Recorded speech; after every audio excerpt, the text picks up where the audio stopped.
So how can we best manage our money? Well, the obvious answer is, in fact, through using a budget. But what is a budget? Well, it's a means of managing your money through taking into account your predicted income and expenses over a period of time.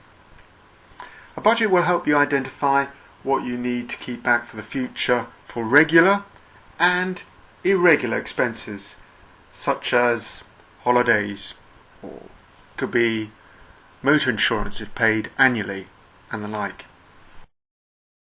Where exactly your money is being spent, whether it's on essential or non-essential expenses.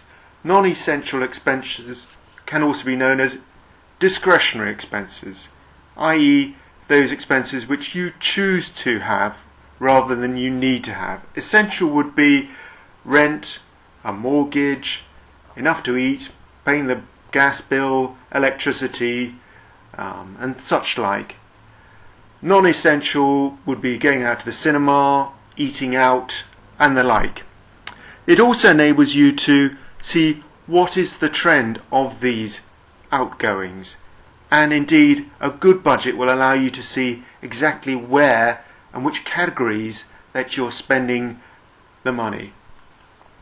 And also they should be able to demonstrate how quickly you can pay back any debts that you might have, and where savings can be made, which is obviously very important.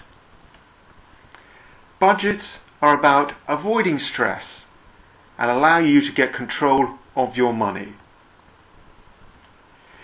And there's a well-known saying, and that is, what gets measured gets managed. And certainly by having an effective budget, it allows you to measure things, get the information, and then manage your money effectively. This is just an example of a very simple budget and how a budget sort of looks and takes shape. Right on the top row, we've got the months and a year to date. We're just looking at 4 months to make it sort of brief. The second line, we're looking at balance brought forward, and this is the balance from the preceding month. So in February, we can see a minus 10 in the red, and that comes from the bottom of the preceding column. In January, we can see towards the bottom, second row up, the balance of minus 10. So that carries on into the next month. In January we start with 0 because that's when we're actually starting this budget. There are two key areas. There's one which is income and one which is outgoings. In income, one has salary, it could be a pension if you're retired, and there are benefits, and there are other incomes as well, but this is just making it very, very simple. Then there's a total of the income. In this case, we're getting paid £1,500. There's no other income, and so the total income is £1,500. Outgoings or expenses, we're seeing here are mortgage, insurance, maintenance of a property, and here it's £700. Then there's obviously fuel, electricity, council tax, and then there may be car fuel, maintenance of that vehicle, food, living, clothes, holiday and entertainment, and total outgoings. In this case, in January, total outgoings is £1,510. And if we look above, we can see income was £1,500, so we're short of £10. So we'll need an overdraft or use our credit card, if we have one, to fill that gap. So the balance of negative £10 goes into the balance at the top of February, and so on and so forth. So we can see in February we have the same income of £1,500. The outgoings, we've made some reductions in terms of car and fuel, in terms of food, clothes, although we've got an increase in holiday and entertainment. So total outgoings here are £1,270. So the balance is a positive. We're in the black of £220. We're in credit of £220. So we've got no overdraft and credit card debt at that stage. And so that positive £20 credit goes into March, and so on and so forth. So this is how a sort of budget and a cash flow sort of takes shape. And the important thing about this is that over time, if one's obviously spending more than income, the debt will grow and grow and grow very quickly. If you just look in a month in isolation, one doesn't see the picture as to how things are going to be trending in the future. And this is a great aspect of budgeting, is that it allows you to project forward income outgoings to see when things will get better, or when indeed they may get worse because of some anticipated expenses you've got coming in the future, which could be, for example, university fees or things like that.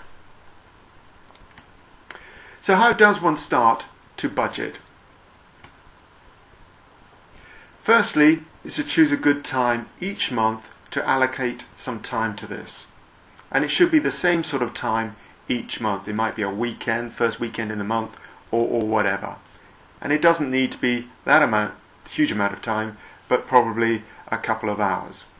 You need to obtain hard copies of the latest month's current accounts and any credit card statements.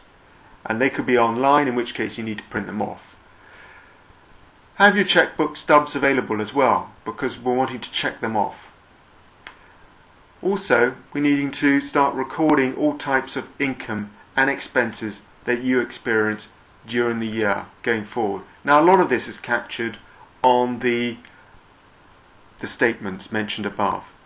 But the more you categorize your expenses and the income that you've got, the greater it will be your ability to manage your money effectively.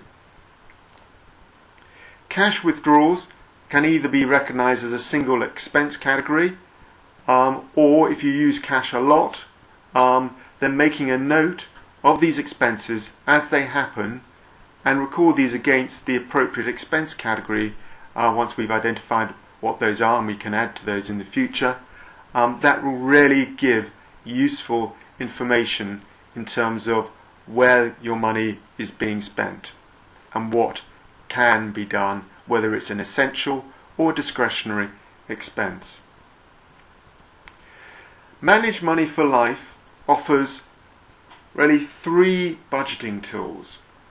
There's a student budgeting tool which looks at budgeting for a term at university.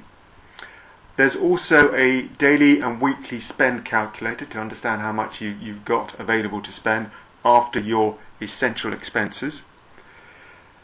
There is also a smart monthly budgeting tool which allows you to get really good analysis and understanding as to where the income is and where your expenses are and how that's tracking, allowing you to take really focused action to make changes as required.